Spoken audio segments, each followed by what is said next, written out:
नमस्कार, स्वागत है आपका न्यूज बुलेटिन में और मैं हूं आपके साथ सपना पांडे। बुलेटिन की शुरुआत से पहले एक नजर इस वक्त की हेडलाइंस पर। भारत को पहला झटका 20 रन बनाकर आउट हुए कप्तान रोहित शर्मा। पाकिस्तान का 9वां विकेट गिरा, रऊफ 8 रन बनाकर आउट। महाकुंभ में आज 1 करोड़ 3 लाख से अधिक श्रद्धालुओं ने किया स्नान। लिमड़ी राजकोट हाईवे पर डंपर और मिनी ट्रैवल में टक्कर, 5 लोगों की मौत और 10 से ज्यादा घायल। खुशबू ठाकरे ऑडिटोरियम पहुंचे पीएम मोदी, विधायकों और सांसदों संग करेंगे बैठक।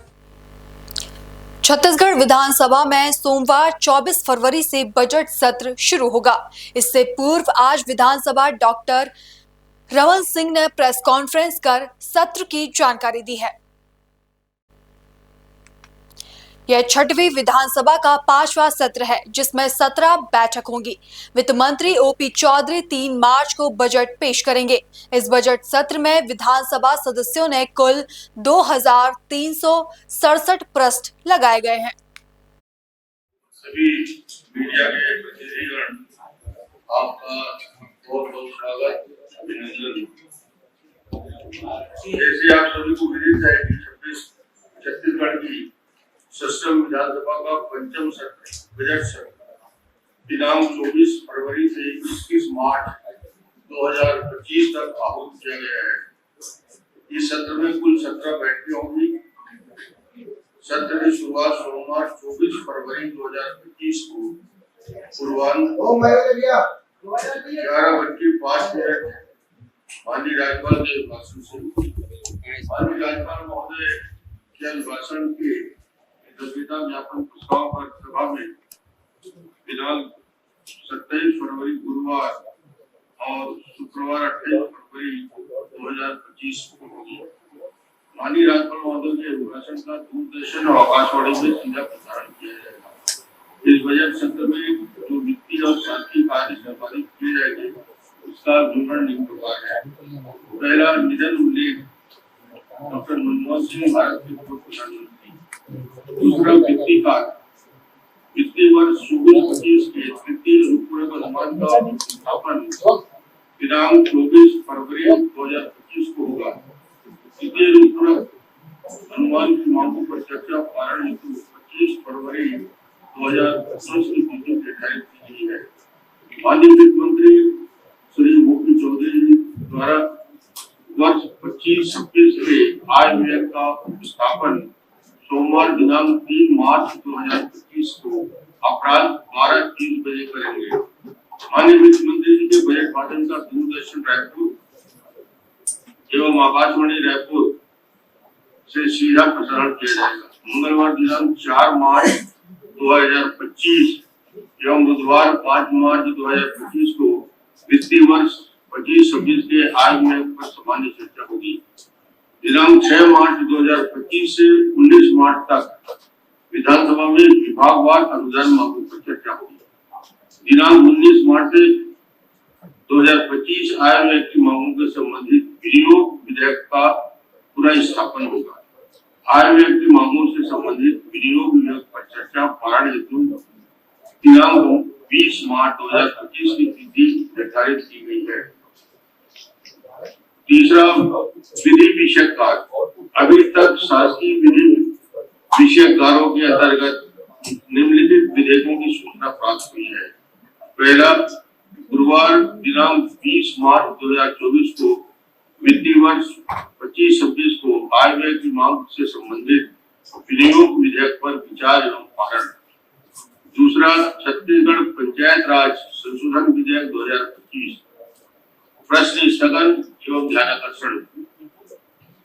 इस सदस्य में माननीय सदस्यों ने अभी तक कुल प्रश्न 2367 सूचनाएं प्राप्त हुई है। इसमें तारांकित 1220, अतारांकित 1147 है। अभी तक माननीय सदस्यों ने कुल ध्यानाकर्षण प्रस्ताव की 122 सूचनाएं नियम 139 के अधीन अविलंबनीय लोक मत के विषय पर चर्चा के लिए 1 सूचना, अशासकीय संकल्प की 18 सूचनाएं प्राप्त हुई है। बजट सत्र हेतु अभी शून्यकाल की 12 सूचनाएं और याचिका की 60 सूचनाएं प्राप्त हुई है। वेबसाइट विधानसभा के वेबसाइट पर बजट प्रस्तुत होने वाले दिवस, बजट प्रस्तुत पेश होने के पश्चात बजट भाषण, विभागवार बजट की संपूर्ण जानकारी, अन्य संबंधित महत्वपूर्ण दस्तावेज को उपलब्ध कराया जाता है। ई विधान पोर्टल पर सभा से संबंधित बटन पर रखे जाने वाले समस्त साहित्य को उपलब्ध कराया जाता है। कुछ विशेष सूचनाएं जो विधानसभा की गतिविधियों से संबंधित है। 24 तारीख यानी कल जहाँ राज्यपाल महोदय के भाषण के बाद माननीय सदस्यगण, मुख्यमंत्री और सभी सदस्य नई निर्माणाधीन विधानसभा का अवलोकन करने जाएंगे। दूसरा, बजट के पश्चात माननीय सदस्यों को प्रबंधन के विभिन्न विषयों पर प्रशिक्षण हेतु IIM रायपुर में 2 दिवसीय प्रशिक्षण कराया जाना प्रस्तावित है। तीसरा, माननीय सदस्यों की रुचि के अनुसार उन्हें प्रबंधन प्रशिक्षण हेतु बाद में लंदन, सिंगापुर या अन्य विदेश उच्च प्रबंधन संस्थान में भी प्रशिक्षण में ले जाने का विचार चल रहा है। चौथा, निर्माणाधीन विधानसभा को पूरी तरह से डिजिटाइज। उत्तर प्रदेश के चंदौली से बड़ी खबर सामने आ रही है, जहां रमेश जायसवाल का जोरदार स्वागत किया गया। भाजपा कार्यकर्ताओं ने किया ढोल नगाड़े से जायसवाल का स्वागत। दिल्ली की मुख्यमंत्री रेखा गुप्ता की जीत में रमेश जायसवाल का रहा था योगदान।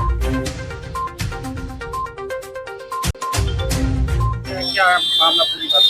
मैं तो पार्टी का एक सामान्य कार्यकर्ता हूं। मुझे तो पता भी नहीं कि कार्यकर्ताओं ने मुझे इतना माले वाले से क्यों लाद दिया। जब यहाँ आया तो मुझे ये एहसास हुआ कि जब हम लोग दिल्ली विधानसभा चुनाव में गए थे शालीमार बाग में, भारतीय जनता पार्टी की राष्ट्रीय नेतृत्व ने मुझे वहाँ लगाया था। वहाँ जाने के बाद लगातार वहाँ 2 बार भारतीय जनता पार्टी चुनाव हारी थी। इस बार रिकॉर्ड मतों से जीतने वाले 2-3 वहाँ कैंडिडेट्स थे, उसमें रेखा गुप्ता भी अव्वल नंबर पे थी और पार्टी ने, शीर्ष नेतृत्व ने उस महिला कार्यकर्ता को वहाँ दिल्ली की कमान सौंप दी। और मुझे लगता है शायद ये सारे के सारे हमारे भाई, जितने हमारे भाई परिवार के लोग हैं, युवा कार्यकर्ता हैं, भारतीय जनता पार्टी युवा मोर्चा के, महिला मोर्चा के सारे लोग जहाँ जहाँ भी स्वागत कर रहे हैं, मुझे लगता है दिल्ली के जीत और दिल्ली में हमारी विधानसभा के प्रत्याशी को मुख्यमंत्री बनाने के कारण ही मुझे लगता है ये स्वागत कर रहे हैं। सच तो बताऊं ईमानदारी से, मुझे ये पता ही नहीं कि इन लोगों ने इतना माला वाला क्यों मुझे पहनाया। ये पहली बार वहाँ जीत हुई और मुख्यमंत्री बनी है, इसका श्रेय किसको देना चाहेंगे आप? मैं इसका सारा का सारा श्रेय देश के यशस्वी प्रधानमंत्री को देना चाहता हूँ, साथ में वहाँ की देवतुल्य जनता को। प्रधानमंत्री का इसलिए कि देश के अंदर माननीय प्रधानमंत्री जी के किसी भी गारंटी को पूरा का पूरा भारत स्वीकार करता है, उस पर विश्वास करता है, भरोसा करता है और उनकी गारंटी की ये जीत है। वहाँ की जनता को पूरा भरोसा था कि देश के यशस्वी प्रधानमंत्री जी के नेतृत्व में भारत जिस तरह से विकास कर रहा है, दिल्ली विकास से अछूता न रहे, इस नाते दिल्ली वासियों ने, पूर्वांचल वासियों ने, सारे लोगों ने पूरी तन्मयता से देश के यशस्वी प्रधानमंत्री जी के उस निश्चय पर भरोसा करते हुए, उस गारंटी पर भरोसा करते हुए दमदारी से वहाँ वोट दिया और रिकॉर्ड मतों से सर्वाधिक सीट पाने वाली भारतीय जनता पार्टी वहाँ अब तक की थी, वो रिकॉर्ड वहाँ की जनता ने वहाँ तोड़ा। खबर कर्नाटक के धारवाड़ जिले से है, जहां कलगट्टी शहर में संतोष लाड का 50वां जन्मदिन लाड के अमृत निवास पर आयोजित किया गया। विभिन्न संगठनों के नेता इस समय उपस्थित थे। जिला गारंटी योजना की अध्यक्ष SR पाटिल, ब्लॉक कांग्रेस अध्यक्ष मंजुनाथ मुरली समेत कई लोग शामिल थे। सन्मान्य संतोष लाड ಅವರ 50ನೇ ಹುಟ್ಟುಹಬ್ಬ ಈ ವರ್ಷ 50ನೇ ಹುಟ್ಟುಹಬ್ಬವನ್ನು ತಾರೀಕು 27/2/2025ಕ್ಕೆ 50ನೇ ಹುಟ್ಟುಹಬ್ಬ ಆಚರಣೆ ಮಾಡುವಂಥ ಸಂದರ್ಭದಲ್ಲಿ ಅದರ ಪ್ರಯುಕ್ತ ಈಗಾಗಲೇ ಇವತ್ತಿನ ದಿವಸ ಅಣ್ಣವರದಾಗ ಈ ಕಾರ್ಯಕ್ರಮ ನಡೆಯಕತ್ತೈತಿ. ನಾಳೆ ತಾರೀಕು 24ಕ್ಕೆ ಕಲಗಟ್ಟಿಗೆಯಲ್ಲಿ ಅಮೃತ ನಿವಾಸದಾಗ ಒಂದು ದೊಡ್ಡ ಬೃಹತ್ವಾದ ವಿದ್ಯಾರ್ಥಿಗಳಿಗೆ ಸಹಾಯಧನವನ್ನು ಒದಗಿಸುವಂಥ ಕಾರ್ಯಕ್ರಮದ ಜೊತೆಗೆ ಈ ಪಶು ಸಖಿಯರು ಹಾಗೂ ನಮ್ಮ ಆಶಾ ಕಾರ್ಯಕರ್ತೆಯರು ಅವ್ರಿಗೂ ಕೂಡ ಸಹಾಯವನ್ನು ಮಾಡಬೇಕಂತ ತಿಳ್ಕೊಂಡು ಈಗಾಗಲೇ ಸನ್ಮಾನ್ಯ ಸಚಿವರು ಈಗಾಗಲೇ ನಿರ್ಣಯ ಮಾಡಿ ಅವರಿಗೆಲ್ಲ ಒಂದು ಸ್ವಲ್ಪ ಮೀಟಿಂಗನ್ನು ಕೂಡ ಮಾಡ್ಯಾರ.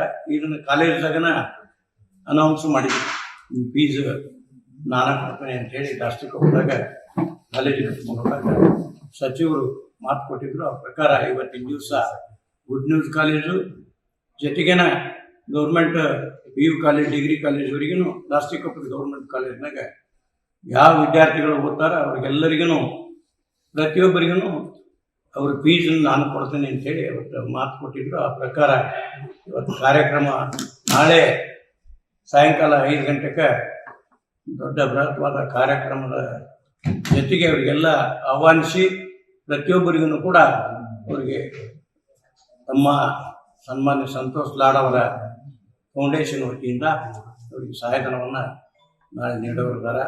ತಾವೆಲ್ಲರೂ ಅವರ ಹುಟ್ಟುಹಬ್ಬ, ಇವತ್ತಿನ ಹುಟ್ಟುಹಬ್ಬ ಭಾಳ ವಿಜೃಂಭಣೆಯಿಂದ ಎಲ್ಲ ಕಡೆ ಆಚರಣೆ ಮಾಡ್ತಾರೆ.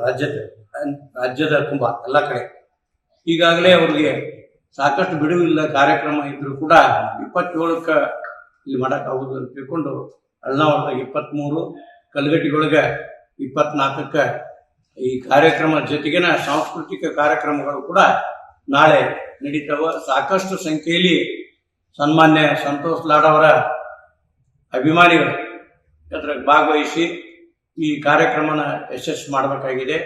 ಜೊತೆಗಿನ ಅವರು ಸಾಕಷ್ಟು ಇಂಥ ಅನೇಕ ಕಾರ್ಯಕ್ರಮಗಳನ್ನು ಅವರು ಹುಟ್ಟುಹಬ್ಬದ ಪ್ರಯುಕ್ತ ಮಾಡೋದನ್ನೋದಕ್ಕಿಂತ ಇಡೀ ವರ್ಷನ ಇಂಥ ಕಾರ್ಯಕ್ರಮಗಳನ್ನು ಇಡೀ ವರ್ಷಗಟ್ಟಲೆ ಅವರು ಯಾವಾಗ ನಮ್ಮಲ್ಲಿ ಆರಿಸಿ ಬಂದಾರ.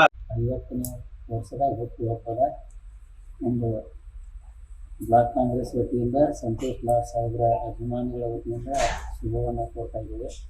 ಅದೇ ರೀತಿಯಾಗಿ ಸಂತೋಷ್ ಲಾಡ್ ಸಾಹೇಬ್ರ ಬಗ್ಗೆ ಹೇಳ್ಬೇಕಂದ್ರೆ ತಮ್ಮೆಲ್ಲ ದಿವಸ ಐತಿ. ನಾಳೆ ಒಂದು ಹುಟ್ಟುಹಬ್ಬದ ಪ್ರತಿ ವರ್ಷನೂ ಕೂಡ ಒಂದು ತಾಲೂಕಿನ ವಿದ್ಯಾರ್ಥಿಗಳಿಗೆ ಆಗ್ಬೋದು, ಆಶಾ ಕಾರ್ಯಕರ್ತರಿಗೆ ಆಗ್ಬೋದು, NRLM ಸಖಿಯರಿಗೆ ಆಗಿರ್ಬೋದು, ಮತ್ತು ಹಿಂದೆ ಸಲ ಅಂಗನವಾಡಿ ಇವರಿಗೆ ಮಾಡಿದ್ವಿ. ಭಾಳಷ್ಟು ಸಹಾಯವನ್ನು ಸಂತೋಷ್ ಲಾಡ್ ಸಾಹೇಬ್ ತಮ್ಮ ವೈಯಕ್ತಿಕವಾಗಿ ಮಾಡಿದಂಥ ವಿಷಯ ತಮಗೆಲ್ಲ ವಿಷಯ ಐತಿ.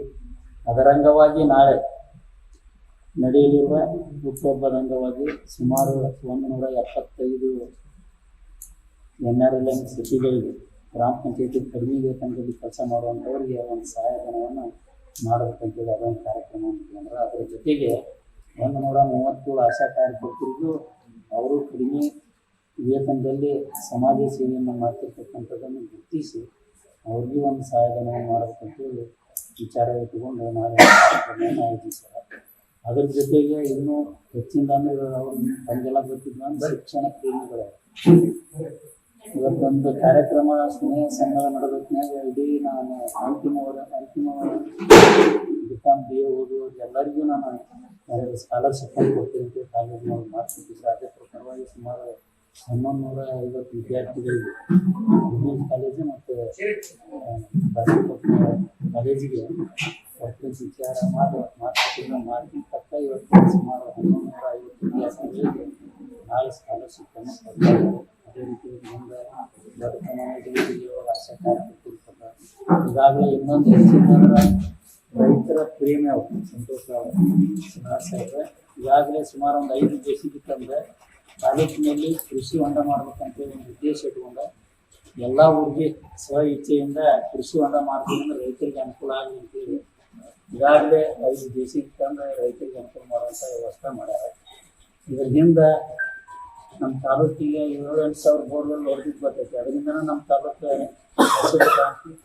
ಹಸಿರಾಗೈತೆ ಅಂತ ಹೇಳಕ್ಕೆ ಬಯಸ್ತೇನೆ. ಅದೇ ರೀತಿಯಾಗಿ ಇವತ್ತು ಮತ್ತೊಂದು ಹೆಜ್ಜೆ ಮುಂದೆ ಇಟ್ಟರೆ ಎಲ್ಲ ಊರಾಗ ಕೃಷಿ ಹೊಂಡ ಮಾಡ್ಬೇಕಂತ ವಿಚಾರ ಇರ್ತಾರೆ. ಇನ್ನೂ ಅನೇಕ ಕಾರ್ಯಕ್ರಮ ತಮಗೆಲ್ಲ ಗೊತ್ತು ಅಭಿವೃದ್ಧಿ ನಮ್ಮ ತಾಲೂಕು ಅಂತೈತಿ. ಈ ಸಚಿವರಾದಿಂದ ಎಲ್ಲ ಭಾಳಷ್ಟು ಕೆಲಸ ನಮ್ಮ ಜಿಲ್ಲೆಯೊಳಗೆ ಮಾಡ್ಯಾರ, ನಮ್ಮ ತಾಲೂಕಿನೊಳಗೆ ಮಾಡ್ಯಾರ ಅಂತ ಹೇಳಕ್ಕೆ ಬಯಸ್ತೀನಿ. ಇಷ್ಟು ಹೇಳಿ ನಾವು ಈ ಕಾರ್ಯಕ್ರಮಕ್ಕೆ ಒಂದು ಯಶಸ್ವಿ ಮಾಡ್ತೀವಿ. ನಾಳೆ ತಾಲೂಕಿನ ಎಲ್ಲ ಸಂತೋಷ್ ಲಾಡ್ ಅಭಿಮಾನಿಗಳು, ರೈತರು ಹಾಗೂ ಗುರು ಹಿರಿಯರೆಲ್ಲರೂ ಆಗಮಿಸಿ ಈ ಅದ್ದೂರಿಯಾದಂಥ ರೈತರ ಮಗನಾದ ಸಂತೋಷ್ ಲಾಡ್ ಸಾಹೇಬರ ಒಂದು ಹುಟ್ಟುಹಬ್ಬ ಹಬ್ಬಕ್ಕೆ ಆಗಮಿಸಿ ಯಶಸ್ವಿ ಮಾಡಿ ಶುಭ ಕೋರ್ಬೇಕಂತೇಳಿ ಎಲ್ಲ ರೈತ ಬಾಂಧವರಿಗೆ मैं विनंती करता हूं। फिलहाल बुलेटिन में इतना ही। देश और दुनिया की तमाम खबरें देखने के लिए बने रहिए पल्स 24 न्यूज के साथ। नमस्कार।